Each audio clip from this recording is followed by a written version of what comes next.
In our ongoing effort to continuously improve the performance of the 719cc Kubota diesel-powered Honda Insight, we've been experimenting with an AMR500 supercharger. Now, unlike a turbocharger, this supercharger provides instantaneous boost off idle and all the way up to the 4,000 RPM rev limit. During the experimentation stage of this project, so far the superchargers exceeded expectations every time we take the car out for a road test. It's hard to say, but we speculate that the 20 horsepower diesel engine is developing 35 or even more horsepower at this point, which is pathetic by any standards, but it's an improvement nonetheless. Now, improving performance is key to this project. However, as a bonus, we also saw a marketable improvement in fuel efficiency with the supercharger, and this car is capable of consistently exceeding 70 miles to the gallon when driven normally at speeds between 55 and 60 miles per hour. You know, it's actually possible the fuel efficiency could be improved with different driving techniques, but that's a subject for a different video. Today, we're going to install another custom-built pulley in an effort to increase the overdrive on the supercharger, and in theory, that should increase the boost that's being generated. Alright, let's get started. Now, in the previous video, we took you through the steps on how an idiot with virtually no formal machine shop training was able to carve a custom-built pulley from a chunk of 6061 aluminum. If you want to see how that's done, then check out Season 4, Episode 12. Anyway, this is the finished pulley that we made in the previous episode. This pulley actually mounts to the AMR500 supercharger, and well, it ain't perfect, but we'll address some of the minor issues during the course of this video. Alright, so as you can see, the car is once again on jack stands, and that's so we could harvest the pulley from the crankshaft to use as a model so we can machine a new and slightly bigger pulley. This pulley was originally fitted to the power steering pump of a Volkswagen Golf, and we modified it a few episodes ago to fit on the crankshaft of our little diesel engine. Here's an older screenshot to show you the location of this pulley. Of course, since this picture was taken, we've already replaced this pulley with a smaller one that I just showed you a few moments ago. And just so you have a better idea of what I'm talking about, here's the smaller pulley.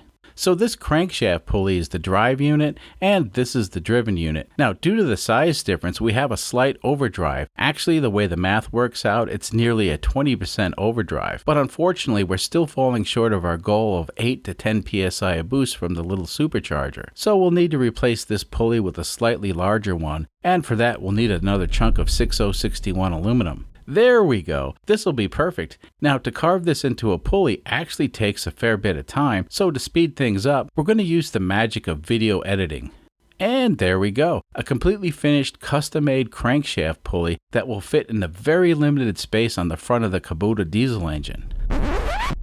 So I'm not sure some of you folks heard me a few moments ago, so let me make sure we're all on the same page. On this completely custom-built car, we don't have a lot of room to work with, and we can't just run over the Tractor Supply and grab a ready-made pulley and expect it to fit. Now, on your own supercharged Kubota diesel project, well, you can do whatever you want. But on this project, we have to custom make our parts so they actually fit in the limited space we have. Keep in mind, if there was a cheap and easy way to do this, I would be the guy telling you about it. Anyway, this time around I took the advice from several folks and I machined the groove in this pulley a lot deeper, and that's to keep the belt from bottoming out. And I went ahead and did the same thing on this smaller pulley. So as you can see, with both pulleys on the table, we have quite a bit of overdrive going on. Here, let's take a look at the original pulley. Yeah, that should be enough to make a difference. Now, this pulley was actually difficult to machine, and what I mean by that is, to get this pulley to occupy the same space as the old pulley, we had to make it fit as tight as we could to the existing crank pulley. And to do that, we ended up hogging out the center and installing a steel insert. The steel insert allows us to use the stock Kubota crank bolt, and when I fit the aluminum pulley to the Kubota crank pulley, you can hopefully see that we only have 0.06 of an inch clearance between the two parts, and that's all we needed to ensure a perfect belt alignment. Now, before we install these parts,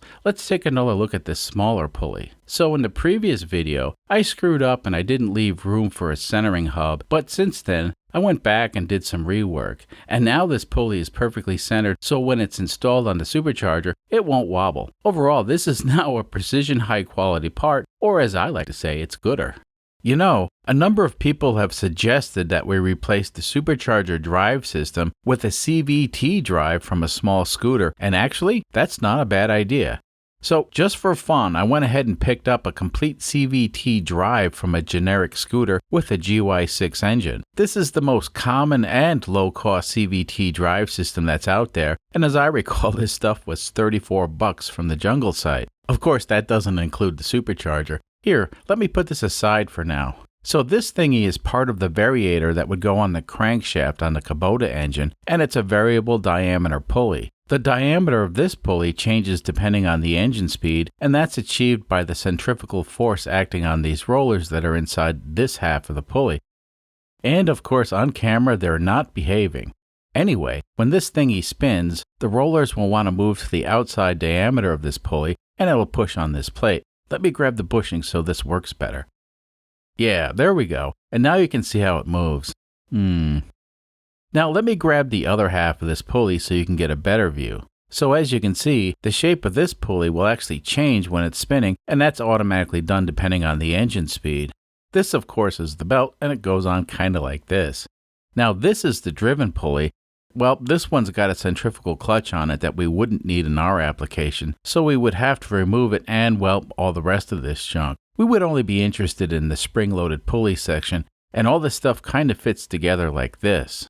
So what we have loosely assembled here is a variable speed drive system that could theoretically be modified to drive our supercharger. The purpose of this collection of gizmos is so we can vary the amount of boost the supercharger is producing. You see, the faster the engine spins, the more boost we would develop. The difference between this and a turbocharger is this would provide instantaneous variable boost, and with a turbo, well, we've already tried that in the past, and the little diesel engine just won't develop boost fast enough when we're shifting through the gears on the transmission. That's pretty much why we transitioned over to a supercharger. Instant boost is what we're after. Now, this is all very interesting as a thought experiment, and my biggest issue is getting this chunky boy to fit on the front of the Kubota engine. I'm sure there are ways we could find the space, but right now this would occupy way too much space. Now, getting this guy to fit the supercharger, that wouldn't be too difficult. Keep in mind, all this stuff would require a massive amount of fabrication, plus a ton of time to tune the variator to transition when we wanted to. Anyway, this would fit the supercharger kinda like this.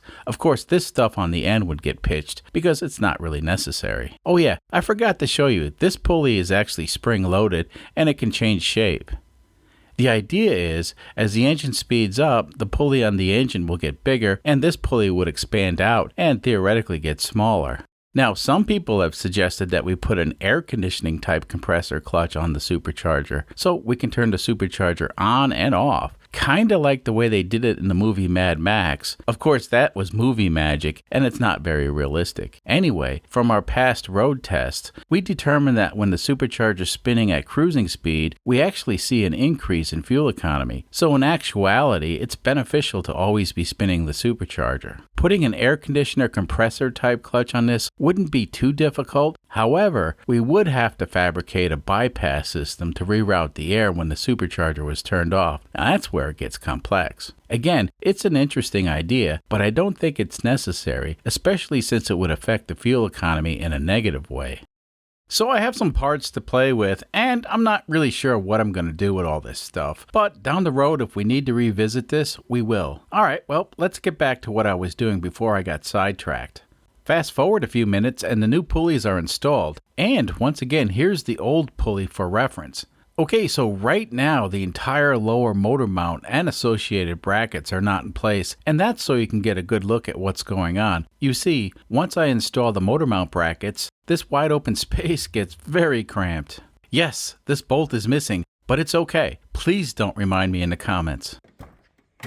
Off camera, I went ahead and finished assembling the car, and now we can start the engine to see if the new pulleys work and if we have the boost we're looking for. And now I'll give the glow plugs a little juice for a few moments, and then we can start the engine.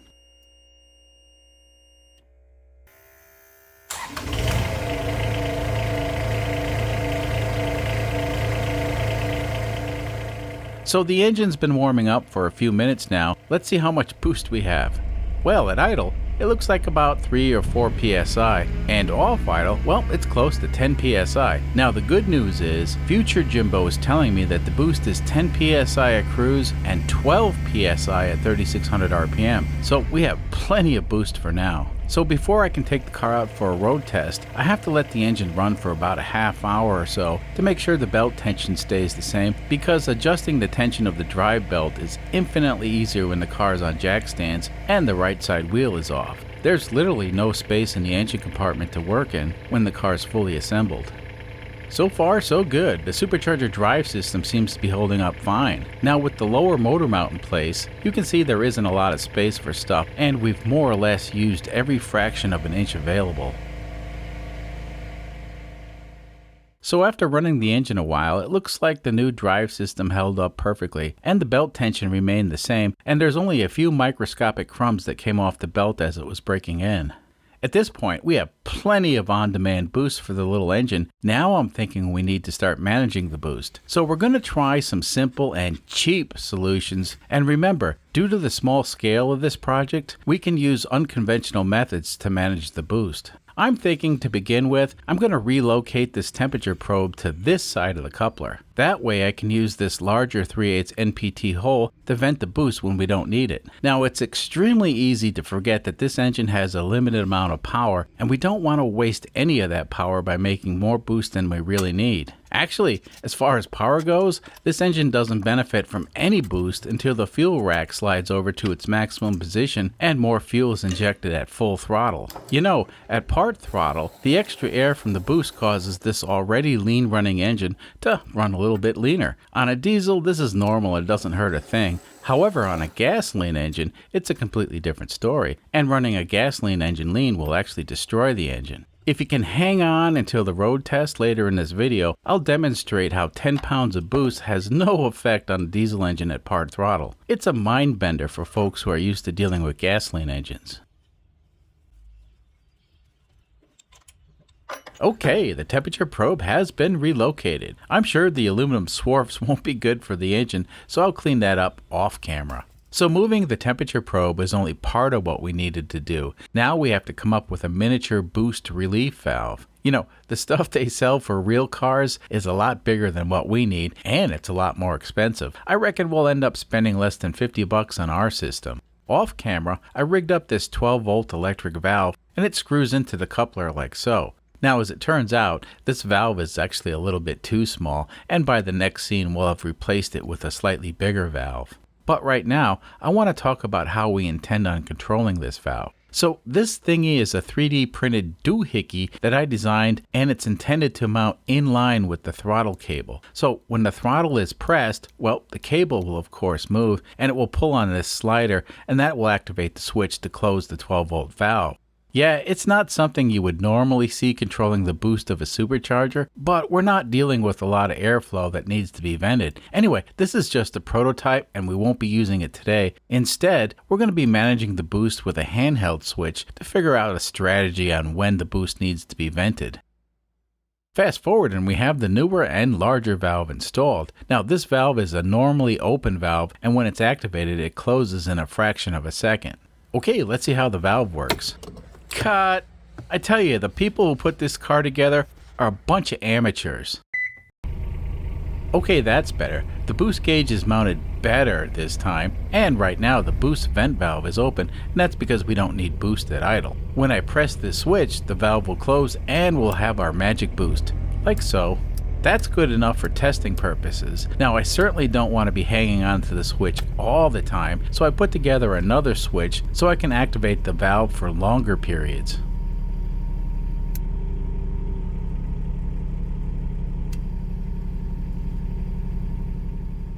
Okay, so it's Friday afternoon and I'm setting up for our in-car cameras. This time around, we'll have the standard camera and we'll also have a better camera to keep track of the gauges. And that was actually the plan. Unfortunately, the better camera ended up focusing on my shoulder during the entire road test. So that sucks, and we won't have high definition video of the gauges, but we'll have the standard camera shots. So my apologies, but I did try. Okay, like I mentioned, this part of the video was shot late Friday afternoon, and unfortunately, the lighting isn't the greatest. So right now, most of the boost from the supercharger is being vented. We're going to be keeping an eye on the air intake temperatures and the exhaust gas temperatures, as well as the boost. In theory, we only need the maximum boost, which is 12 psi, when the car accelerates at full throttle. For normal driving, we could probably get away with something like 6 or 7 psi, and at cruise, well, 5 psi would likely help with the fuel economy. Of course, right now I'm just guessing, and that's based on the data we collected previously. As most of you folks already know, it takes power from the engine to drive the supercharger, so the more boost we generate, the more power the supercharger will absorb from our pathetic 20 horsepower diesel engine. And at this stage in development, we're making more boost than what we really need for normal driving, and we're actually wasting power, so managing the boost is important. Now, no matter what we do, it's always going to be a compromise, because even if we vent the boost to lighten the load on the engine, we're still wasting power by the sheer fact that we're overdriving the supercharger. So we're at about 50 miles per hour, and I'm holding the throttle steady. Let's see what happens when I flip this switch and send full boost to the engine. Well, I can hear the supercharger pumping, and we are showing 10 psi on the gauge, but nothing happens, other than the intake temps are going up and the exhaust gas temps are going down. And that's because, in order to make more power, we also need to feed the engine more fuel, and on a diesel, feeding the engine more fuel will just make the engine go faster. So during cruise, we only need a small amount of boost, and apparently that's just to help with fuel consumption. Now, just for giggles, I'm going to use the other switch to hold the vent valve closed so we can run at full boost while in cruise, and that really won't do anything except increase the intake air temperature and lower the exhaust gas temperatures. I want to get an idea how high the intake temperatures will get. So the ambient temperature outside is about 70 degrees, and the intake temp is just over 100 right now.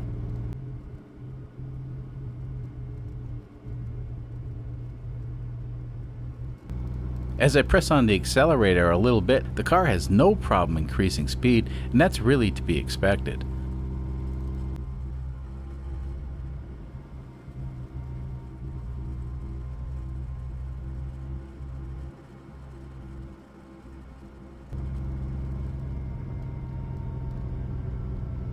Alright, well, we have a full stop coming up, so let me start venting the boost. I saw a maximum of 165 degrees for the intake temp, and indeed, the exhaust temps did go down quite a bit, so that's pretty much what I expected. Now, I recently had someone ask what sort of preparations did we make to the engine so it can tolerate boost, and the quick and short answer is, we haven't done jack to this engine other than to advance the injector timing and to adjust the fuel rack for more fuel at full throttle. You know, we also raised the RPM limit of the governor from 3,600 RPM to 4,000 RPM. Now, raising the governor speed doesn't mean we actually run the engine at 4,000 RPM. Nope. You see, with the governor set to 3,600 RPM, the governor will start to soft limit the engine speed well before that, and it's annoying. So we went ahead and raised the governor speed to 4,000 RPM, and now the governor will start to soft limit at 3,600. And that's the feedback that I need to go ahead and shift gears at full throttle. So basically, yeah, we're abusing this engine a little bit, but it's okay. Now, I've had other people tell me that this engine can safely handle 50 psi of boost. Yeah, I don't think so. You know, when we had the turbo on this engine and we were making 15 psi of boost, I could hear the injectors or the valves start clicking. Actually, with a modest amount of boost, the ultra soft valve springs on this engine are very questionable. So 50 psi of boost, nah, that's not going to happen. Let's see how this car performs on a full throttle acceleration test. The time to beat is 20.68 seconds.